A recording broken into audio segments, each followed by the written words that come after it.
Bueno, 8:13, ya vamos a arrancar con la información utilitaria para todos ustedes en la casa. ¿Usted escuchaba esa canción que dice verde, amarillo y rojo? ¿Qué? Jarito, póngame esa canción. Un himno de mi adolescencia. Pero ¿sabes por qué se me vino a la mente? Porque vamos a hablar, ya Nati le va a dar algunos datos importantes sobre diabetes y prediabetes, pero apréndanse estos colores, verde, amarillo y rojo. Ahí está. Jarito, usted ¿Qué conoce, qué bárbaro. Bueno, con ese musicón de fondo, es que ¿qué es lo que sucede? Números un poquito alarmantes. El año anterior, el 2025, cerró con el 14.8% de la población costarricense diagnosticada con prediabetes. O sea, imagínense ustedes que estos números podrían crecer si no somos conscientes de qué hábitos estamos teniendo y sobre todo de cuáles alimentos sí, cuáles tal vez, que sería el amarillo, y cuáles no. Cuáles mejor no. Por eso les decía lo del verde, amarillo y rojo. Hay alimentos con estos colores, el verde, el amarillo y el rojo, que le van a ayudar muchísimo y que también usted tiene que prestarle atención para eso. Arika López está con nosotros, como siempre, para darnos estas recomendaciones. Gracias. Igual que usted. ¿Qué tal? Gracias. ¿Escuchaba esa canción? Claro, la canto y todo. Bueno, gracias por acompañarnos. A ustedes por invitarme a hablar de este tema tan importante que creo que pues es parte de la vida de mucha gente hoy en Costa Rica, ¿verdad? El manejo del azúcar en sangre y cómo esto puede llevarnos a tener una condición metabólica como la prediabetes, la diabetes, el hígado graso, los triglicéridos altos, de todo eso vamos a hablar un poquito hoy. Bueno, ¿con qué comenzamos? Porque yo sé que la buena noticia es que la prediabetes se puede revertir. Exacto. Sí, la prediabetes se puede revertir. Yo creo que lo más importante ahorita es poner un poquito de contexto, ¿verdad? Para que las personas en casita entiendan cómo es que llegamos a tener prediabetes. Entonces yo les traje en la pantallita una forma muy sencilla de explicarlo. Voy a pasarme por acá. Ok, recordemos que cuando hablamos de prediabetes es que comenzamos a tener niveles de azúcar en sangre más elevados de lo normal, ¿verdad? Entonces, cuando hablamos de normalidad, estamos diciendo que en el examen nos va a salir entre 70 y 100, para que ustedes en la casita lo puedan revisar. Y ya cuando vamos de 100 a 120, ahí estamos hablando de que podemos estar entrando en una prediabetes, es decir, que esa azúcar en sangre se nos está quedando por ahí en el torrente sanguíneo haciendo como un poquito de loco, ¿verdad? Entonces, ¿por qué sucede eso? Porque en el organismo se comienzan a presentar procesos de inflamación. Esa inflamación, ese proceso es en la célula. Entonces nosotros no necesariamente la sentimos, pero sí hay síntomas que podemos estar presentando, ¿verdad? Por ejemplo, que yo comienzo a tener acantosis nigricans, que es como un cordoncito negro que se nos hace en el cuello, las axilas un poco negras, la ingle, ¿verdad? Y que eso no es que yo me tengo que lavar muy duro para que se quite, ¿verdad? No se quita porque es la resistencia a la insulina lo que lo está provocando, que ya lo vamos a explicar. También la gente que dice, ay, es que yo estoy teniendo como muchos antojos de dulce, o no me lleno, ¿verdad? No siento saciedad. O en las mujeres podríamos presentar también problemas con el periodo menstrual, se nos puede ir el periodo, ¿verdad? O nos podemos comenzar a tener ahí como un poquito de descontrol.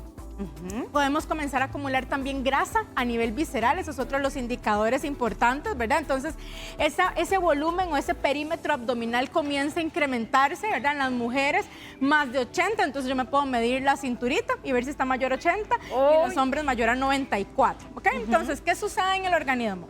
Cuando yo me como, por ejemplo, una tajada de pan, ¿qué tipo de azúcar tiene el pan? Tiene glucosa, ¿verdad? Y cuando yo me como una fruta, tiene fructosa, ¿ok? Listo. Cuando yo me como la tajadita de pan, esa tajada de pan ingresa a mi cuerpo, el torrente sanguíneo, y entonces el cerebro le avisa yo le digo a los pacientes, es como un choricillo que tenemos en el cuerpo, ¿verdad? Que se llama el páncreas. El páncreas secreta una hormona que se llama insulina, y la insulina sucede como una llave, ¿verdad? Ya va a funcionar como una llave. La célula nuestra, el cuerpo, tiene como puertecitas. Cada una de esas puertecitas tiene un llavín, ¿verdad? Se llaman los receptores. Entonces, cuando todo está funcionando bien, esa glucosa, esos azúcares van a ingresar al organismo, nuestra insulina se va a liberar adecuadamente, esa insulina va a llegar aquí a la puerta, abre, entra la glucosa, sucede la magia que es la energía, todo perfecto. ¿Okay? Todo bien. Pero ¿qué pasa cuando yo comienzo a incrementar mi grasa corporal? Y la grasa principalmente a nivel visceral, alrededor de los órganos. Es como que aquí se hubiera caído unos cables y entonces ya no hay una buena comunicación y la insulina va a tener que producirse muchísimo más porque el cuerpo dice, qué raro, no estoy logrando abrir esas puertas. Entonces eso quiere decir que necesito seguro más insulina. más insulina. Y entonces ahí es donde el azúcar se comienza a quedar en la sangre y se nos comienza a aumentar. Preguntita antes de pasar ya al semáforo. Sí. ¿Y la fructuosa qué? ¿Qué papel juega? Porque también es un tipo de dulce que se recibe, digamos. La fructosa depende. Esa es una muy buena pregunta, porque cuando viene de la fruta, recordemos que viene acompañada de fibra. Ajá. Entonces no tiene este mismo proceso cuando la consumimos de forma moderada. Ahora, si yo, por ejemplo, me como una palangana de frutas, muy posiblemente... O de sandía, mango, que además, o manga, ¿verdad? Que son tan dulcitas. Bueno, esa es otra muy buena pregunta. El azúcar o el dulce, no necesariamente el que yo sienta que tiene mucho azúcar o que tiene mucho dulce, me va a provocar esto. No, ¿por qué? Porque igual tiene su fibra y eso se debe al proceso de maduración de la fruta, ¿verdad? No necesariamente es que va a elevarnos el azúcar en sangre. Muy bien. Pero sí es una muy buena observación. Entonces, una vez que nosotros ya entendimos por qué es que esto sucede, pues, ¿qué es lo que tenemos que hacer? Hacer estrategias alimentarias, entonces, para que ese azúcar en sangre esté regulada, que la grasa también corporal esté regulada. Y hay un órgano vital en esto que es el músculo. Porque el músculo es un lugar en donde nosotros vamos a guardar la glucosa, ¿verdad? O el azúcar. Entonces, entre más masa muscular tengamos, vamos a tener, como por decir así, más almacén para poder tener ese azúcar guardadita. Si yo no tengo tanta masa muscular, entonces más rápido también que se queda en la sangre. Muy bien, ¿verdad? Ok, verde, amarillo, rojo, vean. Presten atención a los alimentos que le pueden ayudar, que usted necesita en su alimentación. ¿Con cuál quiere comenzar, Arika? ¿Con los buenos? Empecemos con con lo que tenemos que incrementar más en la alimentación. ¿Sí? Aquí los tenemos. Exacto. Las claves son que tenga fibra, ¿verdad? ¿Por qué? Porque la fibra va a hacer que ese azúcar que pueda tener el alimento ingrese más lento, eso es lo que queremos. Y que generemos sensación de saciedad, ¿verdad? Es decir, que yo con poquito me sienta satisfecho, me sienta lleno y entonces yo no ande por ahí teniendo la necesidad de picotear más. Entonces, por ejemplo, tenemos a las leguminosas, ¿verdad? Frijoles, garbanzos, lentejas, que ya lo sabemos que son alimentos maravillosos, que además tenemos la bendición que en nuestro país se producen, así que tenemos que apoyar al productor y al agricultor nacional, buscar incluso ahí que sea de producción nacional. Y este tipo de alimentos además tienen proteína, ¿verdad? Proteína de origen vegetal que nos ayuda muchísimo también con la salud cardiometabólica. Toda la parte metabólica siempre se va a ver beneficiado de este tipo de nutrientes. La avena, por ejemplo, también es una muy buena opción. De hecho, incluir avena desde la mañana es una muy buena opción para tener el azúcar en sangre regulado el resto del día. ¿Qué tenemos que cuidar mucho? La porción. Claro. ¿Por qué? Porque muchas veces hacemos un atol de avena, ¿verdad? Pero a ese atol de avena le ponemos la avena, la leche, la chía, las almendras, la fruta, canelita, azuquitar. Es una bomba al final. Entonces es una bomba calórica, ¿verdad? Entonces, ¿cómo la consumo? Podría ser perfectamente en una porción más pequeña. Por ejemplo, yo puedo tomarme media tacita de leche con unas 2 cucharadas de avena y le puedo poner, está bien, la chía porque es una grasa y entonces esa grasa va a ayudarnos a meter un poquito más de fibra porque la chía es muy alta en fibra, alta también en proteína, pero además también nos ayuda a darle un poquito más de esponjosidad, así que no voy a tener tanta necesidad de agregar más carbohidratos. Claro. Perfecto. Tenemos verduras como el brócoli. Claro, el brócoli, ¿verdad? Y el yogur, ¿verdad? Que viene también a jugar un papel muy importante siempre. Siempre, porque recordemos que los yogures lo que va a hacer es regularnos la microbiota intestinal y los procesos de inflamación generalmente nacen o mueren en el intestino, ¿verdad? Así que importantísimo incluir también bebidas, nada más que cuidar que no tenga azúcar agregado. Ok, nada más, las frutas que tenemos aquí, a diferencia de la sandía, el melón, la manga, digamos, estas tienen cascarita. Deberíamos preferir, por ejemplo, la manzana que tiene cascarita, la uva verde que tiene, ¿verdad? La cascarita. Siempre que tenga más cáscara, significa más fibra. ¿Verdad? Ahora, las otras frutas igual pueden formar parte de la alimentación, no hay ningún problema, nada más que corresponda a la cantidad que a mí me toca según mis requerimientos, ¿verdad? Eso es importante. Bueno, alimentos amarillos. Sí. Creo que muchos estamos ahí, ¿verdad? Como que vamos más para allá. Y los piquillos de glucosa, uno dice, es que el hambre que tengo solo me los va a quitar una galleta, pero hay galletas de galletas. Totalmente. ¿Qué trajiste hoy? Sí, les traje unas opciones que yo sé que son bastante populares y conocidas, ¿verdad? Porque a simple vista van a saber cuáles son.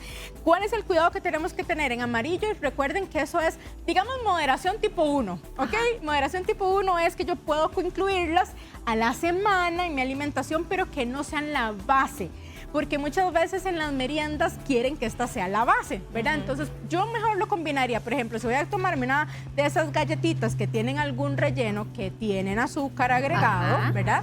Importante ponerlo, por ejemplo, con una porción de proteína. Entonces podría ser, por ejemplo, un yogur alto en proteína sin azúcar, o por ejemplo un bastoncito de queso, unos trocitos de queso, un huevito duro, ¿verdad? Y acompañarlo con algo adicional que haga que esos azúcares ingresen más lento. Perfecto.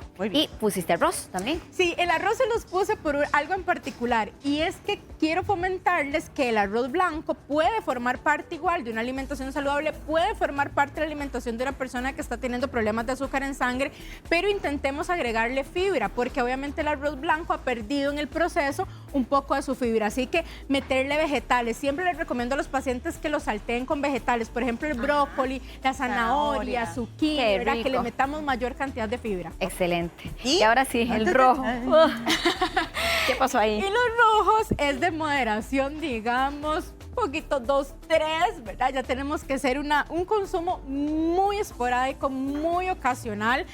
No quiero que en la casita se queden con la idea de que es algo malo, prohibido, pero sí son alimentos que definitivamente si yo los consumo en exceso, evidentemente sí nos va a provocar que haya esta elevación de azúcar en sangre, ¿verdad? Si ya tenemos los triglicéridos elevados, es importantísimo pues prevenir el consumo de esos alimentos hasta no normalizar esos triglicéridos. Si tenemos ya el azúcar en sangre elevado, procurar no consumirlos tan seguido. Ahora, en una actividad ocasional que me voy a tomar una bebida que tiene azúcar, pues no pasa nada ocasional. El problema es cuando es muy constante el consumo, ¿verdad? Cuando hay muchas actividades. Cuando hay muchas actividades. Comienza uno en eso. Semana. Bueno, pero al fin, ¿perdón? No, dale. No, ¿qué tal? Es que, gracias. No, es que pensaba en esto, porque uno dice, bueno, pero es una gaseosa que dice que no tiene azúcar. El problema es el azúcar como tal, la ausencia de ella, el gas. O sea, esos factores, ¿cómo interpretarlos? Para también que si de vez en cuando nos permitimos alguna bebida carbonatada, aún si dice sin azúcar, yo diga, todo bien, o uy, ojo, no. Qué pregunta más importante, porque me permite dejarle a la gente claro que no es tanto el azúcar o el carbohidrato, la grasa, es el conjunto de calorías excesivas que yo me consuma independientemente de dónde provengan. Por supuesto que si yo estoy frente a una bebida que tiene azúcar y una que no tiene azúcar y es un consumo ocasional, voy a preferirla sin azúcar para no hacer un consumo excesivo de calorías. Entonces sí, es una muy buena pregunta. Perfecto. Ahí tienen entonces esta información: verde, amarillo, rojo. Escoja más el verde, ahí está, ¿ve? El amarillito, ahí vamos. Como la canción es. ¿Verdad? Por eso dije, en ese orden. Acordarse. Ahí está el semáforo de los alimentos. Importante, identifique la categoría, los alimentos aliados, los moderados, esos que disparan la glucosa, sepa cuáles son. Y como decía Erika, no es que usted tiene que dejar de comer, no es prohibirse todo, sino controlar porciones, evitar excesos y combinar mejor. Y por último, mejore los hábitos. Ya lo hemos hablado aquí, pero se lo recordamos incansablemente: alimentación, ejercicio, sueño, manejo del estrés también. Todo eso puede marcar la diferencia en su estilo de vida y por supuesto también en su organismo. Arika López es nutricionista y siempre le agradecemos sus extraordinarios consejos. Gracias, de verdad. No, muchísimas gracias. Y enfatizar ejercicio en la casita, por favor. Inicien hoy si no ha iniciado ya. Gracias, Arika. A ustedes. Yo necesito un coco con esa música, un coco y una palmera, yo ya estoy allá en el puerto. Seguimos con más. Eres la estrella que brilla en el cielo.